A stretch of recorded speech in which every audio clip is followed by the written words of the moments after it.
¿Qué tal amigos? Soy Julio López y esto es Marquesina 22.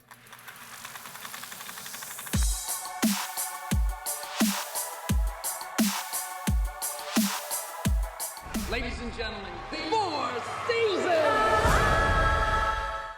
Esta semana vamos a hablar de uno de mis directores favoritos, se trata de Clint Eastwood, y para hablar de ello justamente me acompaña mi querido amigo Jesús Chavarría. ¿Cómo estás? Bien, entonces la verdad es que es un gusto poder platicar de un director como este que, como sabemos, es un consentido, ¿no? Un consentido de la Academia de Hollywood, y la verdad es que tiene muy pocos distractores alrededor del mundo, ¿no? Un consentido también de los estudios Warner, con que ya lleva trabajando muchísimos años. Hoy nos abandonaron, pero tú y yo vamos a hablar de Hay mucho que decir de Hay Clint mucho que Eastwood. decir de Clint Eastwood, y justamente vamos a empezar con una de sus facetas, porque tiene muchas facetas, ¿no? Pero una de ellas, y a lo mejor una de las más importantes, por la que fue catalogado uno de los actores más conocidos en los años 60 y principios de los 70, es por estos western, y una de las trilogías más importantes es justamente la que cierra con El bueno, el malo y el feo. Sí, bueno, estamos hablando de uno de los máximos ejemplos de lo que es el spaghetti western, ¿no? La manera en que reinterpretaron los italianos un género muy americano, ¿no? Y que encontraron su ícono en Clint Eastwood. Pero además, digo, estamos hablando de lo que fue también su escuela como director, ¿no? Porque mucho de lo que él aplica o ha ido aplicando alrededor de los años en cada una de sus películas lo aprendió con estos directores, ¿no? Y bueno, por ejemplo, en El bueno, el malo y el feo, pues una de las cosas que más se aplicaba era alargar los puntos de tensión a través de las miradas, de los silencios, y que creo que es algo que él ha sabido aplicar, no replicar, que es muy distinto, ¿no? Ha sabido aplicar dependiendo del tipo de proyecto que se va encontrando, ¿no? Y además vemos un vaquero completamente diferente al que habíamos visto retratado por Hollywood, ¿no? Ya no está tan bien peinado, es Sí, medio sí. desparpajado, es medio violento, ahí tiene unos tintes Sí, medio son machistas. estos vaqueros sucios, resentidos, de pocas palabras, que van siempre más a la acción, y que fueron los que marcaron ya la manera en que muchas de las generaciones, muchos de nosotros entendimos a los vaqueros. Digo, a nosotros ya nos quedó muy atrás lo que proyectaba John Wayne o actores de ese tipo, ¿no? En realidad este fue el vaquero que hasta la fecha recordamos más las generaciones actuales. Fíjate, hablabas a uno de sus maestros, creo que tuvo dos grandes maestros, ¿no? Uno Sergio Leone y el otro es Don Siegel, ¿no? Que con los dos trabaja muy a la mano y se interesa muchísimo en su forma de filmar, en su forma de ir construyendo estas historias, ¿no? Es gente de oficio, ¿no? Yo creo que son directores con mucho callo, con mucho colmillo, y que fue lo que les aprendió principalmente Clint Eastwood, porque con él sí de algo podemos hablar, es que se trata de un director sumamente efectivo y sumamente sobrio, ¿no? La corrección fílmica que maneja Clint Eastwood la lleva a niveles de virtuosismo, y que es lo que ha conquistado a la mayoría de los críticos a nivel internacional, a todo el tipo de público, ¿no? Fíjate que hablábamos de la trilogía de los dólares, pero hay otra trilogía que es también se vuelve muy famoso con esta trilogía, que es la de Harry el Sucio, Dirty No, Harry. bueno, digo, Harry el Sucio fue uno de los principales representantes de los policías que hacen sus propias reglas, que están por encima de la ley o siempre están al límite, ¿no? Digo, de este tipo de personajes se pueden heredar, se pueden retomar mucho, todo lo que vimos en Arma Mortal, por ejemplo, e incluso lo que llegamos a ver con el mismo Mel Gibson, con Mad Max, que es una película de ciencia ficción. Todo ese tipo de personajes vienen con rasgos heredados de Harry el Sucio. Tango y Cash No, por ahí también, ¿no? todo ese tipo de policías o detectives que están al borde de la ley, que igual son muy poco ortodoxos a la hora de actuar, que no Pero tienen... muy efectivos, Sí, eso exacto, sí. y no tienen muchos escrúpulos y son muy violentos, pues en realidad vienen de Harry el Sucio, no era el ejemplo a Causó seguir. mucha controversia este personaje en Estados Unidos, que sobre todo en las partes más conservadoras, ¿no? Porque el personaje además también tenía su lado machista también. Y fíjate, eso es muy curioso porque estamos hablando de un actor y director que en realidad es muy conservador, digamos, en su discurso, por así decirlo, ¿no? No llega a ser realmente tan perturbador para ciertas conciencias. Sin embargo, en el cine encargaba este tipo de personajes que bueno, trastocaban las reglas sociales o los convencionalismos, ¿no?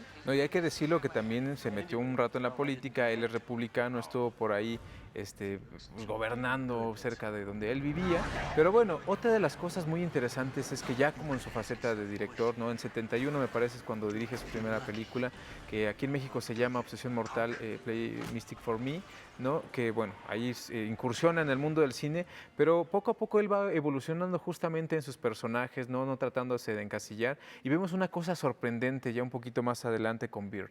Sí, es en este caso el retrato de una figura de la música, ¿no? Que por otro lado fue muy criticada por la gente, los afroamericanos, por Spike Lee, por ejemplo, ¿no? Todos ellos consideraban que no había sabido retratar bien la personalidad y el tipo de humor de este personaje. Sin embargo, nuevamente creo que la corrección con la que lo hace es lo que termina por convencer al gran público, aunque no le fue bien en taquilla, ¿no? Es una de las películas que no fue tan bien recibida en ese sentido, pero creo que nuevamente pone de manifiesto que Clint Eastwood, las herramientas que tiene siempre las pone al servicio de la historia, va más allá de sus intereses creativos, ¿no? Sino él lo que sabe hacer, lo que ha aprendido, lo pone al servicio de la historia y para contarla de la mejor manera, más allá de las cuestiones ideológicas o del discurso, ¿no? Porque además hay que decirlo, Clint Eastwood es de los últimos directores que se involucran en muchísimos aspectos, desde la edición, la filmación, actúa, dirige, produce, a veces se mete tanto en la música como en esta película, vemos una interpretación fantástica de Forest Whitaker, ya en la dirección de actores, ¿no? Sí, no, yo creo que es otro de sus puntos fuertes, ¿no? Uno de los puntos fuertes de Clint Eastwood es que sabe sacarle el mayor partido a los actores que tiene a la mano o a cómo él los va escogiendo, ¿no? Sabe ponerlos en donde tienen que estar y aprovecharlos, también nuevamente sin crear vehículos para el lucimiento de los mismos, ¿no? Sino todo en servicio de la historia. Fíjate que esta película además me llama mucho la atención y en general toda la filmografía de Clint Eastwood, porque justamente la acaban de reeditar, Warner acaba de sacar como todas sus películas, así que las pueden encontrar, ¿no? Yo vi la última versión, creo que esta película, obviamente yo no la vi en el cine, pero compré una versión de 4 horas casi de duración, es una cosa fantástica. Eso ya es un platillo para paladares exquisitos, ¿no? ¿Estás de acuerdo que en realidad es para gente ya muy clavada, para cinéfilos muy de hueso colorado, pero en realidad ahí descubres muchas cosas que a veces a lo mejor solo están apuntadas dentro de la primera versión de la película, ¿no? Y con este tipo de producciones y con este tipo de director realmente vale la pena echarse un vistazo, porque él es uno de los últimos grandes directores que le quedan a Hollywood, ¿no? Sí, además, bueno, de ahí saltamos otra película porque retoma otra vez el género del Sí, western. su gran que encuentro con el tanto western, le habías ¿no? un western crepuscular, ya el género western casi prácticamente ha quedado en el olvido. De hecho, él fue el que lo revivió en ese entonces. A partir de esa es que empezaron a salir otras películas como Wyatt Earp, donde salía Kevin Costner, que empezaron a hacer otra vez, querer retomar el western, pero además tomarlo de una manera mucho más adulta, ¿no? A veces con tintes críticos por ahí, y es gracias a que Clint Eastwood pues, aquí se da el lujo de revisitarse a sí mismo a través de los personajes, ¿no? De ver al vaquero que él interpretó, pero verlo ya en la total decadencia y reinterpretarlo, el significado de haber interpretado a esos personajes, ¿no? Sí, estamos hablando nada más y nada menos que de Los Imperdonables, donde Jim Hackman hace un Jim personaje Hackman es el gran villano, fantástico, ¿no? Morgan ¿no? Freeman, ahí Morgan fue donde Freeman sale ahí. yo creo que es donde el público se enamoró de este actor.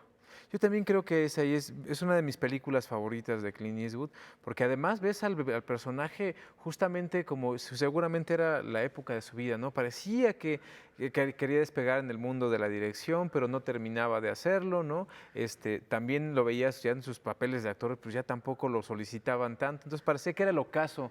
Sí, era el como ocaso que de se un da el actor. chance ahí él de reflexionar sobre su momento, y creo que eso lo extiende a la siguiente película, que por ejemplo la de Space Cowboys, en donde también lo que hace es reunir a otros actores de la edad, ¿no? Ponerlos en una historia en la que, bueno, son unos astronautas, bueno, exastronautas que nunca pudieron cumplir su sueño de llegar a la Luna y que ahora se les presenta la oportunidad porque tienen que embarcarse en una misión en la que ellos son los únicos que conocen la manera de solucionar el problema y por eso se los tienen que llevar, pero ya siendo sectagenarios, ¿no? Ya bastante viejitos. Está Donald Sutherland, ¿no? Por ejemplo. Está James Garner, según recuerdo también. Entonces, él se empeña en que solo va a cumplir la misión si puede llevárselos a la luna. Y nuevamente ahí es reflexionar sobre el momento en el que él se encuentra, pero además con mucho humor y con la participación también de Tommy Lee Jones, ¿no? No, y además hay que decirlo, ¿no? Ya había hecho un western, ya había hecho una película que tenía tintes musicales, ¿no? Ahora hacía una ciencia ficción muy padre, Sí, con ¿no? tintes de comedia Sí, muy con tintes de divertidas. De hecho, comedia. es como una especie de Armageddon, pero con viejitos, ¿no? A eso es a lo que iba, ¿no? Justamente es lo que pensaba, seguramente por ahí le robaron la idea a Michael Bay Sí, no, y la verdad es que digo, más allá de lo que podíamos decir de Armageddon, la verdad es que esta película es entrañable por eso. Y tiene un final del que no pretendo hablar por aquellos que no la hayan visto, pero es un final que se te queda clavado en las venas, realmente te llega al alma, ¿no? Te Y, no, y enternece. ahí en medio de todas esas películas hay un montón de cosas. Está Firefox, está Bronco Billy, ¿no? Está, Es muy activo, sí, Los es muy Puentes de activo. Madison, que no la vamos a retomar en esta ocasión, pero que también existe y de la que sí vamos a hablar es otra película que se llama La chica del $1.000.000. Oye, fíjate que a mí esa película me parece que está también muy bien realizada, pero no me parece mucho mejor que otros de sus trabajos. Sin embargo, es una de las más reconocidas, de las más valoradas, de las más alabadas, ¿no? Y realmente... Y galardonadas también. Sí, y realmente lo merece, pues la película sí tiene eso, pero a lo que yo voy, que bueno, que es la historia de un coach que a regañadientes tiene que entrenar a una chica para que se convierta en boxeadora.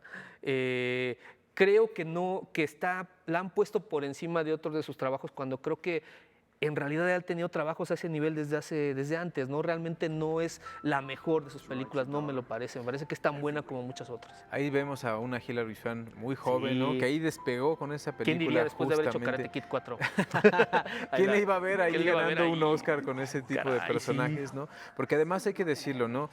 También yo creo que Clint Eastwood nos presenta muchas de sus problemáticas también internas, ¿no? Porque él en algún momento pues representaba el nacionalismo norteamericano y aquí vemos confrontándose a cosas de cómo va evolucionando la sociedad y cómo él mismo se ha ido enfrentando a eso, ¿no? Aquí da vida a un personaje, a un entrenador de box que se niega rotundamente a entrenar a una mujer, ¿no? Y resulta que esta mujer resulta ser su mejor alumno, ¿no? Sí, y esto mismo que tú decías, o sea, este rollo del machismo que está tan presente en él mismo se pone a prueba o se refleja a través de estos personajes. Fíjate que, y bueno, esta es una película, digamos, ligada al deporte, ¿no? Pero también tiene su versión bélica, ¿no? Con este binomio que es sensacional, ¿no? Y que estrenó en uno de los festivales más importantes del mundo.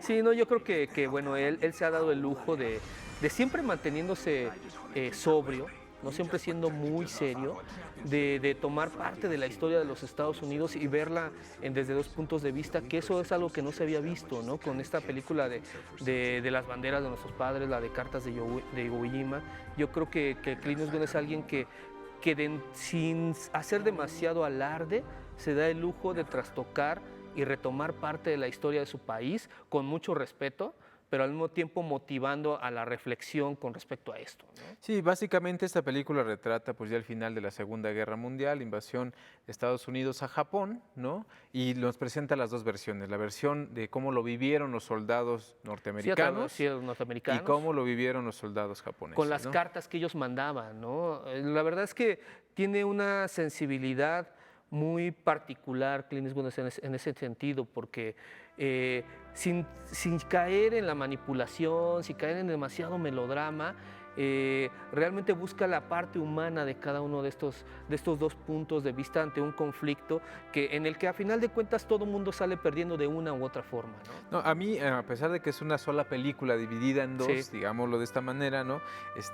Cartas desde Iwo Jima me sigue gustando mucho más que La bandera de nuestros padres. Es que la verdad, además el atrevimiento de verlo desde el otro punto, de realmente ponerte en la En los piel zapatos, que fueron sí. tus enemigos, o por lo menos así considerados, ¿no? Yo creo que ya desde ahí es algo que tiene que reconocerse y hacerlo con la capacidad, el virtuosismo que tiene Clint Eastwood. Digo, es imposible no dejarse conmover por lo que te enseña, ¿no? Y ahí nos podemos saltar otra, pero bueno, vamos a ver un ratito de esta película que de verdad la fotografía también me parece sensacional, la recreación de los escenarios, ¿no? Ahí recrean justamente una de las escenas más emblemáticas de Estados Unidos, que es justamente cuando estos soldados levantan la bandera, ¿no? Pero bueno, ahí estamos viendo, estas son escenas de banderas de nuestros padres, ¿no? Sí, la verdad es que yo creo que Clint Eastwood es un director al que siempre se le pone atención y que nunca está por encima de la película que él está tomando, ¿no?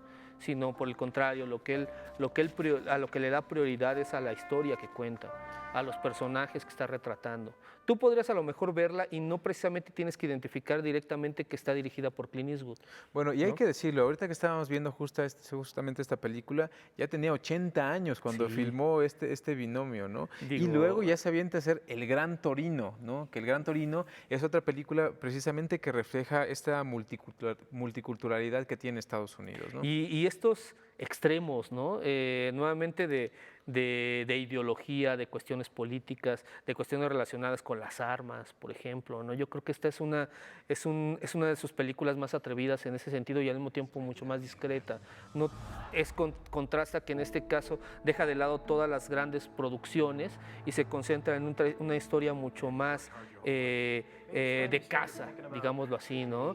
Mucho más mundana, mucho más sencilla, pero que al mismo tiempo con un fuerte contenido emocional entre la convivencia y la intolerancia sobre todo, ¿no? Sí, aquí da vida a un personaje, ya es un norteamericano muy nacionalista, ¿no? Que justo al lado de él se viene a mudar una familia como de refugiados, ¿no? Y él no se lleva nada bien con sus hijos, ¿no? Todo lo quieren mandar a un asilo y finalmente con esta familia, a los que odia profundamente al principio, ¿no?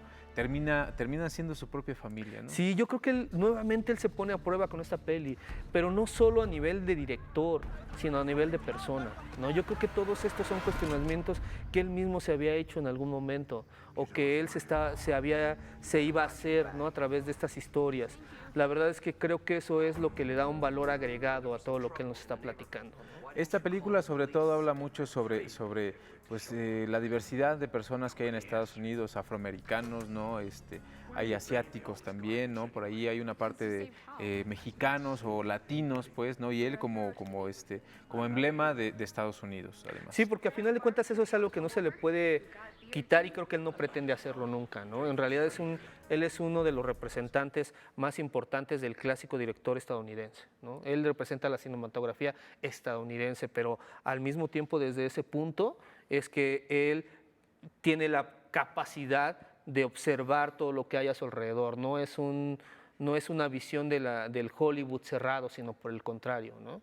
Y de ser crítica, ¿no? Sí, exacto, Crítica también, exacto. ¿no? Reflexiona sobre las cosas, ¿no? Te motiva a hacer una buena reflexión. Y hace otro tipo de películas, como Jersey Boys, que es justamente la que se estrena este fin de semana, ¿no? Y que es pues también muy al estilo de Beer, por eso la incluimos en este como repaso por la filmografía de Clint Eastwood. Yo creo que esta es una pequeña joya, ¿no? Yo creo que nuevamente es una película de la cual sales sintiéndote muy bien y en la que, como decía yo hace rato, realmente no sales pensando, este es el sello de Clint Eastwood, ¿no? Yo creo que el sello de Clint Eastwood es que no hay sello, sino que él nunca está su estilo como director nunca está por encima de la historia ni va por delante. Lo que va por delante es la historia. Entonces, si no te dicen que la dirigió Clint Eastwood, a lo mejor no identificas que es de él, pero sí te quedas pensando en que es una película dirigida impecable, ¿no? De manera impecable, que entiende muy bien lo que está contando. Y además, a mí me parece que lo que hay que destacar, porque bueno, en este caso es la biografía de este grupo, de este cuarteto, ¿no? De los Four Seasons, que después terminarían por separarse, etcétera. Creo que la película es como la música de los The Four Seasons, ¿no? Es suave, sofisticada, muy detallada y así se cuenta totalmente toda la película, a pesar de que creo que recorre los lugares que usualmente conocemos en los famosos biopics de películas de cantantes o de actores, ¿no? Y a diferencia de Beer, que era una película tanto azotada, muy oscura, medio claustrofóbica, porque el personaje así lo ameritaba, aquí vemos unos personajes que básicamente pues salen, digamos que del barrio y cuando se encuentran con la fama, ¿qué es lo que les sucede, no? De pronto ellos mismos se cuestionan si realmente eso es lo que buscaban, si realmente eso es lo que querían, si realmente teniendo lo que querían, ahora lo quieren seguir conservando o prefieren hacer otra cosa, Sí, ¿no? sí, porque además digo, no, la película no carece de conflicto. El que la película tenga un desarrollo suave y que además tenga algunos toques de humor, que sea muy digerible, no implica que los personajes carezcan de conflicto, por el contrario, los tienen, como lo estás mencionando, y te llegan, realmente conmueven al espectador sin ser azotada, sin ser oscura, sin ser demasiado retorcida o tormentosa, ¿no? No, porque además la música es muy disfrutable, ¿no? La música es súper comercial. La película es como la música. Algunas veces te hará sonreír o recordar viejos amores nuevos, ¿no? Pero fíjate que yo en ese sentido me parece que es un poquito larga la película. De pronto se siente, aunque sí es muy suave, de pronto dices, basta, quiero algo de acción, ¿no? Sí, es un poco en lo que cae en este tipo de películas. A mí me parece que transcurre muy bien, pero siendo exigentes, por supuesto que sí. O sea, llega un momento en que nos harían falta un poco más de curvas o más pronunciadas para Sí. poder engancharnos y no caer en un poquito de monotonía, ¿no? Bueno, pues es una de las cosas que hemos visto pues, de este director de Clint Eastwood, ¿no? Pero trabajó con Angelina Jolie y con un montón de Oh, más. bueno, con Kevin Costner, Con ¿te Kevin acuerdas? Costner también.